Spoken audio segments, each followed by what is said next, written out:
ಸಿನಿಮಾಗಳು fantasy, history ಅಥವಾ mythological ಸ್ಟೋರಿಗಳಿಗೆ ಇರುವಂತ ಸಂದರ್ಭದಲ್ಲಿ ಈ ಸಿನಿಮಾನ ಪ್ಯಾನ್ ಇಂಡಿಯಾ ಮಟ್ಟಕ್ಕೆ ತಗೊಂಡು ಹೋಗ್ತೀನಿ ಅಂತ ನೀವು ನಿರ್ಧಾರ ಮಾಡ್ಕೊಳ್ಳೋ ಕಾರಣ ಏನು? ಮತ್ತೆ ಎಷ್ಟೊಂದು ಚಾಲೆಂಜ್ ಇದೆ ಅಂತ ಈ ಕಥೆಯನ್ನ ಪ್ಯಾನ್ ಇಂಡಿಯಾ ತರುವಂಥದ್ದು?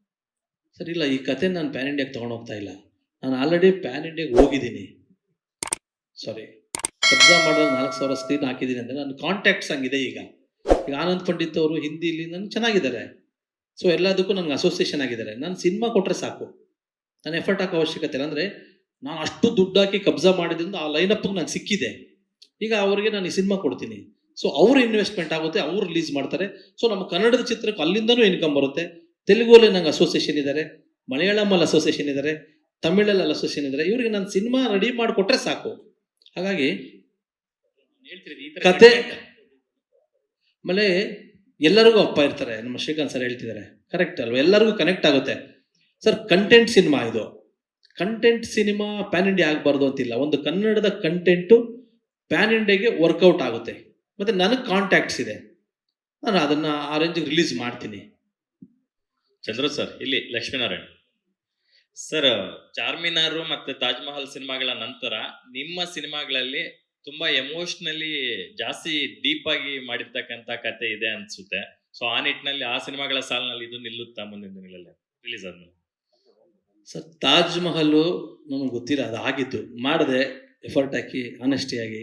ಅದು ತಾಜ್ ಮಹಲ್ ನೀವುಗಳೆಲ್ಲ ಇಷ್ಟಪಟ್ಟರೆ, ಜನ ಇಷ್ಟಪಟ್ಟರು ಆಯಿತು. ಚಾರ್ಮಿನಾರು ಹಂಗೆ, ಅದನ್ನು ಅಷ್ಟೇ ಮಾಡಿದೆ, ಅದು ಆಯಿತು. ಅದು ನಾನೇನೋ ಹಿಟ್ ಮಾಡಿದೆ ಅಂತಲ್ಲ, ಎಲ್ಲರಿಗೂ ಇಷ್ಟ ಆಯಿತು, ಹಿಟ್ ಆಯಿತು, ನನಗೆ ಹೆಸರಾಯಿತು. ಫಾದರು ಕತೆ ಕೇಳಿ ಇಷ್ಟಪಟ್ಟಿದ್ದೀನಿ, ಮಾಡಿದ್ದೀನಿ. ರಾಜಮೋಹನ್ ಕನ್ನಡಕ್ಕೆ ಡೆಬ್ಯೂ, ಈಗ ಅವರ ಹಣೆ ಬರ, ನಾವು ಮಾಡೋ ರಿಲೀಸ್ ಪರಿಸ್ಥಿತಿ ಎಲ್ರಿಗೂ ನಮ್ಮೆಲ್ಲರಿಗೂ ಇಷ್ಟ ಆಗಿದೆ. ಫಸ್ಟು ಅಡುಗೆ ಮಾಡೋರಿಗೆ ರುಚಿ ಚೆನ್ನಾಗಿರಬೇಕು. ನಾವೆಲ್ಲರೂ ಒಂದು ಟ್ರ್ಯಾಕಲ್ಲಿ ಇದ್ದೀವಿ, ಖುಷಿ ಪಟ್ಟಿದ್ದೀವಿ. ಆಗ ನೀವು ಒಂದು ಎಮೋಷನ್ ಥೀಮ್ ನೋಡಿದ್ರಿ, ಅದೆಲ್ಲ ನಿಮಗೂ ಇಷ್ಟ ಆಗಿದೆ ಅನ್ಕೋತೀನಿ. ಮಿಕ್ಕಿದ್ದು ಪ್ರೇಕ್ಷಕ ಪ್ರಭುಗಳು, ಅಣ್ಣವ್ರು ಹೇಳಿದಾಗೆ ಮಿಕ್ಕಿದ್ದು ದೇವರು ಸ್ವಲ್ಪ ಕಾಪಾಡಿದ್ರೆ ನಂದು ಇನ್ನೂ 4 ಸಿನಿಮಾ ಲೈನಾಗಿ ನಿಂತಿದೆ, 4 ಡೈರೆಕ್ಟರ್ಗಳು. ಅದು ಬೇಗ ಮುಗಿಸೋ ಜವಾಬ್ದಾರಿ ಇದೆ. ಚಂದ್ರು ಸರ್, ಈಗ ನೀವು ತುಂಬಾ ಹಿರಿಯರಿದ್ದೀರಿ. ನಿಮ್ ಪಕ್ಕದಲ್ಲಿ ಶ್ರೀಕಾಂತ್ ಸರ್ ಇದ್ದಾರೆ, ಮತ್ತೆ ಕೃಷ್ಣ ಅವರು ಅಷ್ಟೇ. ಇಂಡಸ್ಟ್ರಿಯಲ್ಲಿ ಸಾಕಷ್ಟು ಏರಿಳಿತಗಳನ್ನ ಕಂಡುಕೊಂಡು ನಂತರ ಈಗ ಒಂದು ನೆಲೆ ಕಂಡುಕೊಂಡಿದ್ದಾರೆ, ಒಬ್ಬ ನಿರ್ದೇಶಕರಾಗಿ, ಟೆಕ್ನಿಷಿಯನ್ ಆಗಿ, ಪ್ರೊಡ್ಯೂಸರ್ ಆಗಿ ಕೂಡ. ಸೊ ಈ ನಿಟ್ಟಿನಲ್ಲಿ ನಮ್ಮ ಕನ್ನಡ ಇಂಡಸ್ಟ್ರಿಯಲ್ಲಿ ಈ ವರ್ಷ ಆಲ್ಮೋಸ್ಟ್ 250+ ಸಿನಿಮಾಗಳು ಬಂದಿದೆ. ಬಟ್ ಹಿಟ್ ಅಂತ ಬಂದಿದ್ದು 2-3 ಸಿನಿಮಾಗಳು ಬಿಟ್ರೆ ಸಕ್ಸಸ್ ರೇಟು 99% ಇಲ್ಲ, ಜಸ್ಟ್ 1 or 2% ಅಷ್ಟೇ ಇದೆ. ಆ ನಿಟ್ಟಿನಲ್ಲಿ ನಮ್ಮಲ್ಲಿ ಏನೆಲ್ಲ ಬದಲಾವಣೆಗಳು ಆಗ್ಬೇಕು ಅನ್ಸುತ್ತೆ ಸರ್, ಒಬ್ಬ ಸೀನಿಯರ್ ಟೆಕ್ನಿಷಿಯನ್ ಆಗಿ ನಿಮ್ಗೆ? ಎಲ್ಲರೂ ಆನ್ಸರ್ ಮಾಡಿ, ಮೂವರೂ ಆನ್ಸರ್ ಮಾಡಿ ಸರ್. ಇದು ಬದಲಾವಣೆಗಳು ಖಂಡಿತ ಆಗೋದಿದೆ. ಅದು ಕೆಲವು ಹೇಳಬೇಕು ಅನಿಸುತ್ತೆ, ಹೇಳೋಕ್ಕಾಗಲ್ಲ. ಹೇಳಿದ್ರೆ ಶೂಟೌಟ್ ಆಗುತ್ತೆ. ಏನಂದ್ರೆ ಸರ್, ಈ ಬದಲಾದ ಕಾಲಘಟ್ಟದಲ್ಲಿ ಮೊದಲು ತಾಜ್ ಮಹಲ್ ಮಾಡಿದೆ, ಸಿನಿಮಾ ತಾಜ್ ಮಹಲ್ ಮಾಡಿದೆ ಸರ್.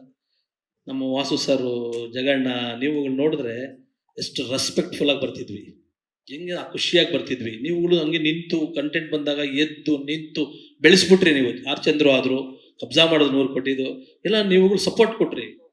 ಇವತ್ತು ಕಾಲಘಟ್ಟ ಬದಲಾಗಿದೆ.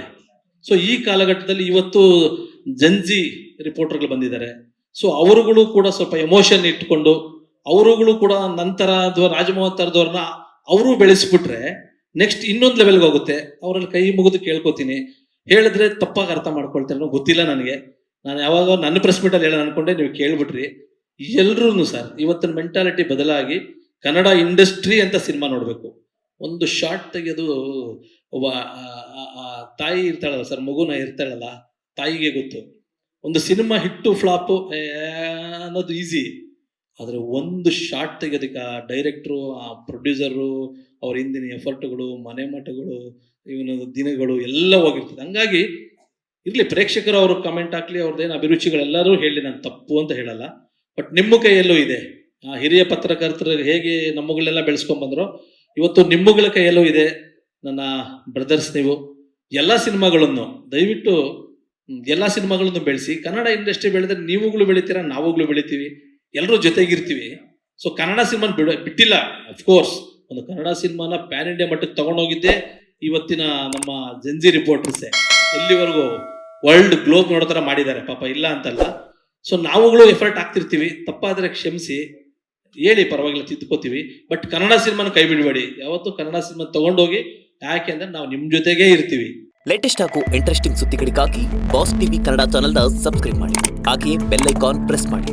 ಇದರ ಜೊತೆಗೆ ಫೇಸ್ಬುಕ್, ಇನ್ಸ್ಟಾಗ್ರಾಮ್, ಎಕ್ಸ್ನಲ್ಲೂ ಮಿಸ್ ಮಾಡದೆ ಫಾಲೋ ಮಾಡಿ.